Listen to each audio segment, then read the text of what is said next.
ஆண்டவராய் இயேசு கிறிஸ்துவின் விலையேறப்பெற்ற நாமத்தில் உங்கள் அனைவருக்கும் எங்களுடைய அன்பின் வாழ்த்துக்கள். அற்புதமான பிறப்புகளை நாம் வேதாகமத்தில் தியானித்து வருகிறோம். இன்றைக்கு இம்மானுவேல் அவரை குறித்து பார்க்க போகிறோம். யார், அதனுடைய காரியங்கள் என்ன, எப்படி என்பதை ஏசாயா 7ஆம் அதிகாரத்திலிருந்து இன்றைக்கு நாம் தியானிக்க இருக்கிறோம். ஏசாயா 7ஆம் அதிகாரம் 1வது வசனத்தை நாம் வாசிக்க கேட்கலாம். உசியாவினுடைய குமாரனாகிய யோதாமின் குமாரன் ஆகாஸ் என்னும் யூதா தேசத்து ராஜாவின் நாட்களிலே ரேத்சீன் என்னும் சீரியாவின் ராஜாவும் ரெமலியாவின் குமாரனாகிய பெக்கா என்னும் இஸ்ரவேலின் ராஜாவும் எருசலேமின் மேல் யுத்தம் பண்ண வந்தார்கள். அவர்களால் அதை பிடிக்க கூடாமற் போயிற்று. முதல் வசனத்திலேயே ஒரு தகவல் சொல்லப்பட்டிருக்கிறது. அந்த தகவல் ஒரு ஆசீர்வாதமான தகவலாக, நற்செய்தியாக சொல்லப்பட்டிருக்கிறது. அது என்ன என்று சொல்லி கேட்பீர்கள் என்றால், சீரியா, இஸ்ரவேல் 2 தேசங்கள், இவர்கள் 2 பேரும் ஒன்றிணைந்து எருசலேம் என்கிறதான யூதா தேசத்தை பிடிக்க வருகிறார்கள்.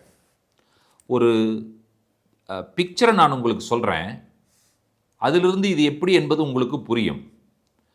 இந்திய தேசம், இதில் தமிழ்நாடு என்கிற ஒரு மாநிலம். இந்த தமிழ்நாடு என்கிறதான மாநிலத்திற்கு எதிராக இந்தியாவில் இருக்கிற மற்ற மாநிலங்களெல்லாம் ஒன்று சேர்ந்து ஒரு இராணுவத்தை உருவாக்கி தமிழ்நாட்டை பிடிக்கலாம் என்று சொல்லி வருகிறார்கள். இதில் இன்னும் ஹைலைட்டாக ஒரு விஷயம் புரியணும். இந்தியாவில் இருக்கிற அத்தனை மாநிலங்களும் சேர்ந்து ஒரு இராணுவத்தை உருவாக்கினாங்கல்ல, அந்த இராணுவத்தோடு கூட எந்த இராணுவமும் இணைந்து கொள்கிறது என்று சொன்னால் அமெரிக்க தேசத்தினுடைய இராணுவம் இணைந்து கொள்கிறது. இப்போ how strong the army is அப்படின்னு நீங்கள் சொல்லுங்க பார்க்கலாம்.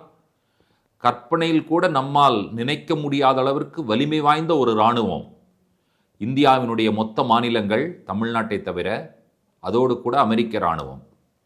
யாருக்கு விரோதமாக படையெடுத்து வருகிறார்கள்? ஒன்று சேர்ந்து தமிழ்நாட்டை பிடிக்க வேண்டும் என்று வருகிறார்கள். ஆனால் இங்கே தகவல் என்ன சொல்லப்பட்டிருக்கிறது? சீரிய இராணுவமும் வடக்கில் இருக்கிற இஸ்ரவேல் ராஜ்யத்தினுடைய இராணுவமும் ஒன்றிணைந்து யூதா என்கிறதான அந்த தேசம் ஆகிய இஸ்ரவேல், அதாவது அந்த எருசலேமை பிடிக்க வருகிறார்கள். தகவல் சொல்லப்பட்டது, அவர்களால் அதை பிடிக்க கூடாமல் போயிற்று. அந்த பிடிக்க கூடாமல் போனது எப்படி என்பதைத்தான் இந்த ஏசாயா 7 நமக்கு சொல்லுகிறது. இவர்கள் வருகிறார்கள். இந்த ராஜா என்ன பண்ணுகிறார் என்று சொன்னால், போய் ஒளிந்து கொள்ளுகிறார். எங்க ஒளிந்து கொள்ளுகிறார்? எசேக்கியாஸ் டனல், அதாவது எசேக்கியாவினுடைய அந்த குகையிலே போய், அந்த டனலுக்குள்ள போய் என்ன செய்கிறார் என்று சொன்னால் ஒளிந்து கொள்ளுகிறார். இப்போ ஏசாயாவை கர்த்தர் சொல்லுகிறார், நீ போய் அவர்களுக்கு சொல், அதை குறித்து நீ பயப்பட வேண்டாம், கலங்க வேண்டாம் என்று சொல்லி நீ அவர்களுக்கு சொல் என்று சொல்லி ஏசாயாவினிடத்திலே கர்த்தர் சொல்லுகிறார். கர்த்தர் சொல்லுகிற வார்த்தைகளை பாருங்கள். ஏசாயா 7ஆம் அதிகாரம் 6ம் 7ம் வசனங்கள். நீ பயப்படாமல் அமர்ந்திருக்க பார், இந்த 2 புகைகிற கொள்ளிக்கட்டைகளாகிய சீரியரோடே வந்த ரேத்சீனும் ரெமலியாவின் மகனும் கொண்ட உக்கிரக கோபத்தின் நிமித்தம் உன் இருதயம் துவள வேண்டாம். கர்த்தராகிய ஆண்டவர் அந்த ஆலோசனை நிலை நிற்பதில்லை, அதின்படி சம்பவிப்பதும் இல்லை. யூதா ராஜாவுக்கு சொல்லப்படுகிற செய்தி என்ன? 2 புகைகிற கொள்ளிக்கட்டைகள். அப்போ எரிஞ்சு முடிஞ்சிருச்சு, அது அவ்வளோதான், இது என்னை வேலைக்கே ஆகாது. எது? இஸ்ரவேலும் சீரியாவும். அவர்கள் உக்கிர கோபத்து நிமித்தம் உன் இருதயம் துவளவே வேண்டாம். யூதாவை பார்த்து சொல்லுகிற செய்தி, கர்த்தராகி ஆண்டவர் சொல்லும் செய்தி என்ன? அந்த ஆலோசனை நிலைநிற்பதும் இல்லை, அதன்படி சம்பவிப்பதும் இல்லை. கிறிஸ்துமஸ் உங்களுக்கு சொல்லுகிற செய்தி என்ன? உங்களுக்கு விரோதமாய் சத்துருக்கள் கூட்டம் கூடி ஆலோசனை பண்ணினால் நீங்கள் என்ன செய்ய வேண்டும்? பயப்பட வேண்டிய அவசியம் இல்லை, தைரியமாக இருக்க வேண்டும். உங்கள் இருதயம் துவள வேண்டும் என்கிற அவசியம் இல்லை. கிறிஸ்மஸ் நமக்கு சொல்லுகிற செய்தி, அவர்களுடைய ஆலோசனை, சத்துருக்களுடைய ஆலோசனை நிலைநிற்பதில்லை, அதன்படி சம்பவிப்பதும் இல்லை என்கிற செய்தியை கிறிஸ்மஸ் நமக்கு சொல்லுகிறது. இப்ப கர்த்தர் ஏசாயாவினிடத்துல சொல்லுகிறார், ஆகாசினிடத்திலே நீ போய் சொல்லு, இதை குறித்து நீ பயப்படாமல் இருப்பதற்கு எதையாவது ஒரு அடையாளத்தை நீ ஆண்டவரிடத்துல கேள். Ask an impossible sign from God. அதாவது மனிதனால முடியாத ஏதாவது ஒரு அடையாளத்தை நீ ஆண்டவரிடத்துல கேள். அந்த அடையாளத்தை ஆண்டவர் கொடுப்பார். அப்பொழுது நீ நம்பு, அவர்களுடைய ஆலோசனை நிலைநிற்காது என்பதை நீ நம்பு என்று சொல்லி கர்த்தர் ஆகாசினிடத்துல சொல்லும்படி ஏசாயாவினிடத்துல சொல்லுகிறார். ஏசாயா சொல்லுகிறார். ஆனால் ஆகாஸ் அதற்கு என்ன சொல்லுகிறார்? இப்ப கர்த்தர் சொல்லுகிறதை இப்ப வாசிக்க கேட்கலாம். 11வது வசனத்திலே, நீ உன் தேவனாகிய கர்த்தரிடத்தில் ஒரு அடையாளத்தை வேண்டிக்கொள், அதை ஆழத்திலிருந்தாகிலும் உன்னதத்திலிருந்தாகிலும் உண்டாக கேட்டுக்கொள் என்று சொன்னார். அப்போ ask for an impossible sign from God. ஆனா ஆகாசனுடைய பதில் என்ன? அடுத்த வசனம், ஆகாசோ நான் கேட்க மாட்டேன், நான் கர்த்தரை பரீட்சை செய்ய மாட்டேன் என்றான். இப்போ அவன் சொல்லிட்டான், நானே பயத்தில் இருக்கிறேன், நான் கேட்கவும் மாட்டேன், கர்த்தரை பரீட்சை பண்ணவும் மாட்டேன் அப்படின்னு சொல்லி இவன் சொல்லிட்டான். இப்போ ஆண்டவர் சொல்லுகிறார் பாருங்கள், ஏசாயா என்ன சொல்லுகிறார்? நீங்க கேட்கல, ஆனால் ஆண்டவர் தாமே உங்களுக்கு ஒரு அடையாளத்தை கொடுப்பார். எத்தனாவது வசனம்? 14வது வசனம் வாசிக்க கேட்கலாம். ஆதலால் ஆண்டவர் தாமே உங்களுக்கு ஒரு அடையாளத்தை கொடுப்பார், இதோ ஒரு கன்னிகை கர்ப்பவதியாகி ஒரு குமாரனை பெறுவாள், அவருக்கு இம்மானுவேல் என்று பெயரிடுவாள். நீ கேட்கவில்லை, ஆகியனால ஆண்டவரே ஒரு அடையாளத்தை கொடுக்கிறார். எப்படிப்பட்ட அடையாளம்? இம்பாசிபிள், முடியவே முடியாது. மருத்துவர்கள் இதை விளக்க முடியுமா? விஞ்ஞானிகள் இதை விளக்க முடியுமா? உலகத்தில் எந்த மனிதன் இதை விளக்க முடியும்? கன்னிகை கர்ப்பவதியாவது என்பது, புருஷனை அறியாமல் கர்ப்பவதியாவது என்பது, அந்த அப்படி சொல்லப்படுகிறது. ஒரு கன்னிகை கர்ப்பவதியாகி ஒரு குமாரனை பெறுவாள், அவருக்கு இம்மானுவேல் என்று பெயரிடுவாள் என்று சொல்லி சொல்லப்பட்டிருக்கிறது. இம்மானுவேல் என்று சொன்னால் தேவன் நம்மோடு இருக்கிறார். இப்போ நீங்கள் என்ன யோசிக்கணும் அப்படின்னு சொல்லி கேட்டீங்கன்னு சொன்னால், இந்த இராணுவம் வந்து தாக்குவதற்கு ஆயத்தமாக இருக்கிறது.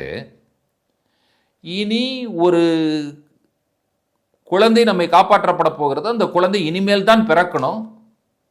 அதற்கு 9 மாதங்கள் ஆகும். அதற்கு பிறகு அந்த குழந்தை வளர்ந்து ஒரு இராணுவ வீரனாக வேண்டும். அதற்கு எத்தனை ஆண்டுகள் ஆகும்? அதற்கு பிறகு இந்த குழந்தை நம்ம காப்பாற்றுமா என்று சொல்லும் பொழுது, அதற்குத்தான் கன்னிகை கர்ப்பவதியாகி குமாரனை பெறுவாள், அவருக்கு இம்மானுவேல் என்று பேரிடுவாள் என்று சொல்லும் பொழுது, இம்மானுவேல் என்பதற்கு தேவன் நம்மோடு இருக்க போகிறார் என்பது பொருள் அல்ல, தேவன் நம்மோடு இருப்பார் என்பதுதான் அதனுடைய பொருள். இப்ப இயேசு என்கிறதான அந்த கடவுள், அதாவது தேவன் மனிதனாக வந்தாரே, அவருக்கு இயேசு என்று பெயரிட்டார்கள். ஏனெனில் அவர் தமது ஜனங்களின் பாவங்களை நீக்கி ரட்சிக்கிறவர் என்று பொருளாயிற்றே. இந்த இயேசு என்பது பெயர், ஆனால் இம்மானுவேல் என்பது பெயர் கிடையாது. அதை நீங்கள் நன்றாக புரிந்து கொள்ள வேண்டும். இம்மானுவேல் என்பது இயேசு யார் என்பதற்கான டிஸ்கிரிப்ஷன், இயேசு யார் என்பதற்கான விளக்கம். இயேசு யார்? அவரை காண்பித்து சொல்லும் பொழுது இவர் யார் என்று சொன்னால், தேவன் நம்மோடு இருக்கிறார் என்பதற்கு இவர்தான் சாட்சி.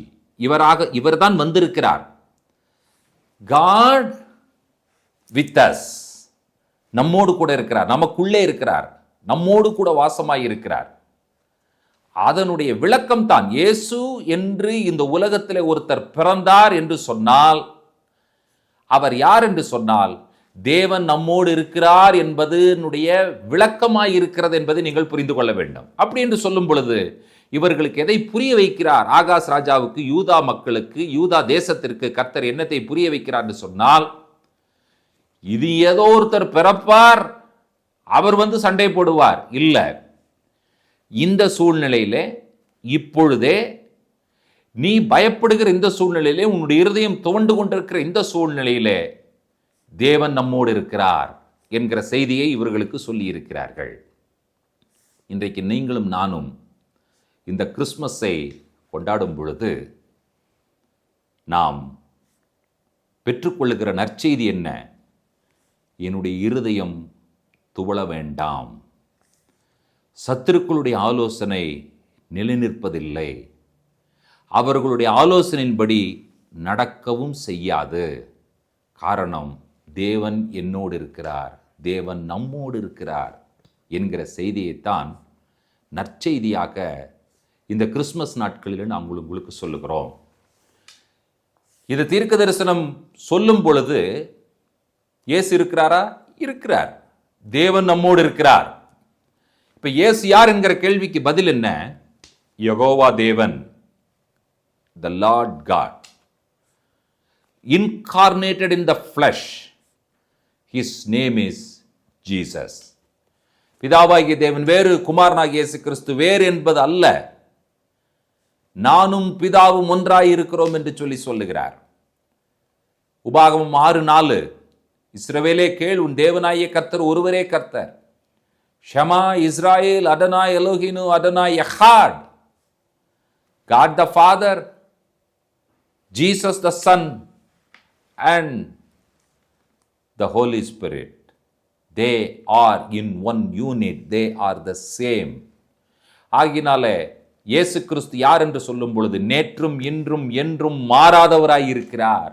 Jesus Christ is the same yesterday, today, and forever and ever and ever and ever. இஸ்ரவேல் மக்களுக்கும் அவர்களோடும் கூட இருந்தார். அதற்கு பின் வந்த சந்ததிக்கும் தேவன் கூடவே இருந்தார். இன்றைக்கு உங்களுக்கும் எனக்கும் தேவன் கூடவே இருக்கிறார். இம்மானுயல் என்கிற அந்த தேவன்.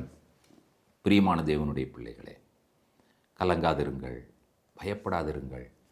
உங்களுடைய பிரச்சனைகள் எதுவாக இருந்தாலும் அந்த இம்மானுவேல் இடத்திலே நீங்கள் சொல்லுங்கள். அவர் உங்களுடைய எல்லா கவலைகளையும் தீர்க்க அவர் போதுமானவர். இந்த கிறிஸ்மஸ் நாட்கள் வந்துவிட்டது என்று சொல்லி சிலர் பொருளாதாரத்திற்காக நான் என்ன செய்வேன் என்று சொல்லி நீங்கள் ஏங்கிக் கொண்டிருக்கலாம். உங்கள் கவலைகளை எல்லாம் அவர் மேல் வைத்து விடுங்கள். உங்களுடைய பாரங்களை எல்லாம் அவர் மேல் வைத்து விடுங்கள். உங்களுடைய மன வேதனைகளை எல்லாம் அவர் மேல் வைத்து விடுங்கள். அவர் எல்லாவற்றையும் தீர்க்க போதுமானவர். இந்த தீர்க்க தரிசனம் புதிய ஏற்பாட்டில் எப்படி நிறைவேறினது என்று சொல்லி மத்தேயு எழுதின சுவிசேஷத்தில் வாசிக்க கேட்போமா? மத்தேயு 1:23. அவன், இதோ ஒரு கன்னிகை கர்ப்பவதியாகி ஒரு குமாரனை பெறுவாள், அவருக்கு இம்மானுவேல் என்று பெயரிடுவார்கள் என்று சொன்னான்.